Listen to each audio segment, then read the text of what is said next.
Yung pong drug situation. Ito. I'm sure nakarating na rin po sa inyo ngayon na may mga barangay dyan na bumalik na naman yung mga gumagamit, tapos yung ibang mga pusher na mga small time lang naman pero nandiyan dyan na naman daw po. Small time lang daw naman daw. Nandiyan na, ito maganda to guys. Pakinggan nyo po. Umamin din siya dito. Palpak. Tingnan mo, pakinggan niya. Nandyan na naman. Sabi niya, nandyan na naman daw. Ibig sabihin, nandyan na naman mga drugoista. Oh. Ano bang gusto niyong gawin dyan? Kaya ang gusto namin gawin dyan, pareho na naman dun sa sinatawag ko yung maliliit versus yung maliliit na project. Dahil ang pinanteriya namin kung saan pumapasok. Ano yun? Kagaya daw dun sa maliliit versus sa maliliit na project. Walang pagkakaiba dun. Maliliit versus sa maliliit. Hindi ba talaga na-edit yun? Anong pagkakaiba sa maliliit at versus maliliit? Droga pinag-uusapan, maliliit sa maliliit ka dyan. Sige nga. Madalayo. Pasok. Kaya kung makita mo, yung nahuli namin na shabu, napakalaki na, laking tonelada as compared sa mga nakaraang panahon. Uy! So, malaki talagang nahuhuli namin. Kasi hinahabol namin yung malalaking shipment, pinupuntahan namin yung malalaking warehouse. At saka yun. Pero, ang pinakamahirap doon ay buwagin yung sindikato. Opo. Dahil ang sindikato, kasama na dyan yung police, kasama na dyan yung local government. Laking pera eh. Opo. Ang laking pera talaga nila. Ang dami nilang pera. Ba't alam mo yan?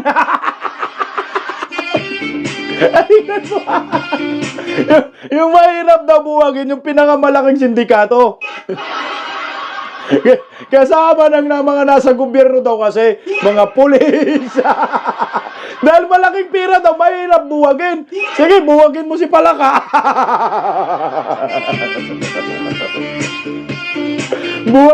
Buwagin mo sarili mo. Sabi niya, malaking pira yan. Putang ina, alam niya talaga, ha? Magkano ba ang partihan? So, malalaki daw yung binibira nila. Yung malalabultuhan na daw. Putang ina, drama-drama dun sa litagtag. At tinuruan mo yung pulis, anong sasabihin? Tinuturuan ng coach? Ay, ito, binibira daw nila malalaki sa kasaysayan, daw siya sa pinakamagaling. Di ba kami nangabalita na may winasa ka ng mga laboratorio niya? Na? Wala as in. Si Tatay Digong, sunod-sunod, kahit laboratorio sa bundok, laboratorio sa kadagatan, wasak ni Tatay Digong. Pero ito, los, oy. Wala. Padila-dila pa. Kaya kahit sa'yo, yung mga judge, kaya nilang bilhin lahat. Para prosecutor, kaya nilang bilhin lahat. Walang panama yung sweldo nila sa gobyerno. Hinumila. Sabay lunuklaway, pati judge. Kaya daw niya bayaran lahat. Alam mo, ha? Alam mo, gawain ba? Kaya daw bayaran yung judge. Kaya pala, hindi ito na-read ni Jonathan Morales. Anong gamit your pera, nyor? Okay, talong sa druga. Isa ang binibigay ng mga sindikato. Kaya yun ang binubuwag namin, yun ang pinaka-importante. Ngayon, hindi na namin binigyan. Ang tanong, nabuwag ba yung mga sindikato na yun? Ang sagot, hindi. Kasi wala ka namang napakulong na sindikato. Meron ka bang napakulong? Wala. As in, kahit isa. Baka katabi mo. Ipakulong mo katabi mo? Ito inamin. Kaya hindi na namin Bigyan ng atensyon yung nasa baba. Yung nasa baba. So, dahan-dahan bumabalik. Kasi sabi ko yung operation natin, kailangan malaking seizure. ito na ang katotohanan. Nasaan ka, Marbel? Sinabi niya na hindi na daw niya binibigyan ng pansin yung mga nasa baba. So, ibig sabihin, hinayaan na lang niya na dumami yung mga durugista ngayon dahil nakatuon daw sila doon sa mga sindikato. Wala ngang sindikato na huli. Kaya pala, Nyor, dumami ang mga durugista. Kagagawan mo rin pala, hindi mo pinapansin eh. Ba't hindi mo pinapansin? Salot nga ang mga yan. Kaya marami na pong nabiktimang mga kabataan eh. Ito galing sa bunganga niya na hindi na niya pinapansin yung mga sa baba. Ang ibig sabihin yun, yung mga maliliit, yung mga durugista, hinayaan na lang niya. Kaya pala sabi niya, tama naman din, kaya sinabi man niya sa interview, bahala kayo sa ginagawa ninyo.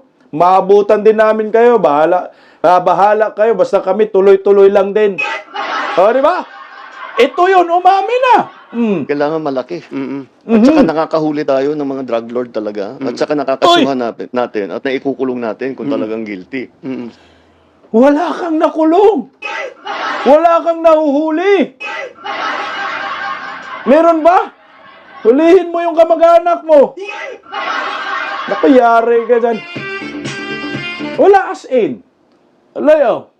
So, ngayon, in the same vein, yun nga, part of the lesson of these elections, let's go back to yung sa grassroots level. Yeah, po. Na kung inaalala ng tao, sinasabi, nagbabalikan dito, asikasuhin natin.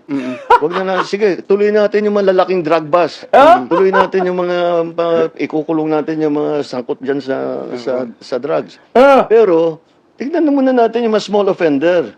Sinabihan ko na nga ang DILG, nakausap ko si Sec. John Vic. Sabi ko, tama rin naman. Kasi hindi maganda tignan yung lugar mo. Maraming nagbebentaha, maraming mga high na kung ano-ano ginagawa. And that's why yung aming bagong is cops on the beat na may tao doon. Kasi kung may tao doon, walang ginawa yan, araw-araw umiikot ng umiikot. Alam niya lahat yan. Yeah, po. Oo, alam niya lahat yan. Mantakin mo 3 taon naging presidente, ngayon lang siya nakaisip na kailangan din pala asikasuhin yung mga durugista sa baba. So ngayon, inamin din niya na dumami na talaga ang durugista. No, nagsibalikan na. Ang problema dyan, magka-problema sila ni Marbil dyan. Sabihin mo ni Marbil, hindi eh. Pero ito, inamin ni Dayon, palpak, wala siyang ginawa. Sa mga durugista, hinayaan lang nila. At ngayon, napagtanto na ho nila, kailangan din pala gawa ng paraan yan. Di pala. Ang tanong, magagawa ba? Ito, tingnan mo. Suko na si Dayon dito sa... Okay, teka lang. Tingnan mo, Tingnan mo, yan, sa droga, smuggling, umamin, weak, wala siyang ginawa. Ito, pakinggan nyo po, mukhang suko na ho itong si Dayon sa pamilyang Duterte. Gusto makipagbati, ayaw daw ng gulo. Mr. President, kayo po ba, sa puso ninyo, gusto niyo bang makipagkasundo pa sa mga Duterte? Oo. Ayaw ko ng gulo. Gusto ko makasundo sa lahat ng tao. Mas maganda, marami na akong kaaway. Hindi ko kailangan ng kaaway. Kailangan ko kaibigan. Kagaya na sabi ko sa'yo, pagka... Patay ka dyan. Magko-confess ako dito. Pwede naman po, para akong pari po nito ngayon na po. Ewan ko, kahit hanggat maaari, ako, ang habol ko, yung stability, peaceful, para magawa namin yung trabaho namin. Kaya ako, lagi nga akong bukas sa ganyan. I'm always open to any approach na, alika, magtulungan tayo. Diba? Kahit hindi tayo magkasundo sa polisiya, hindi tayo magkasundo. Gawin yung trabaho, pero wag na tayong nanggugulo.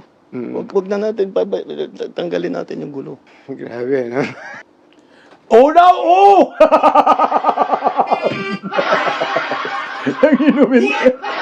Ang kapal dahil naman ang mukha nito.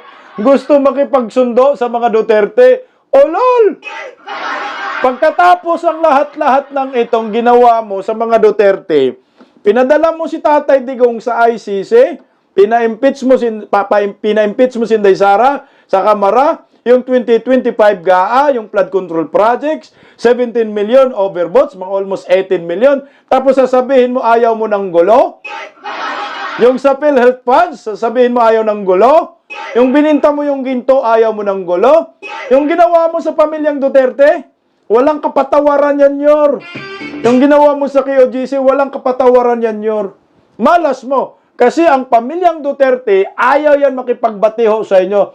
Ito po talaga ang gusto ng pamilyang I Duterte. would also add that because I told him a lot of people are crying.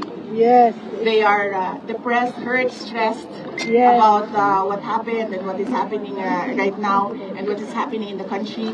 And then he said, sabihin mo sa kanila, relax lang, may hangganan ang lahat.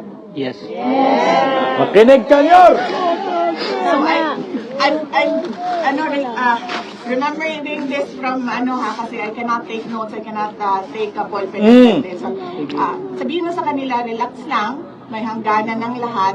There will be a day of reckoning for all. Nako! Hindi reconciliation ang gusto ng pamilyang Duterte, kundi there will be a day of reckoning for all.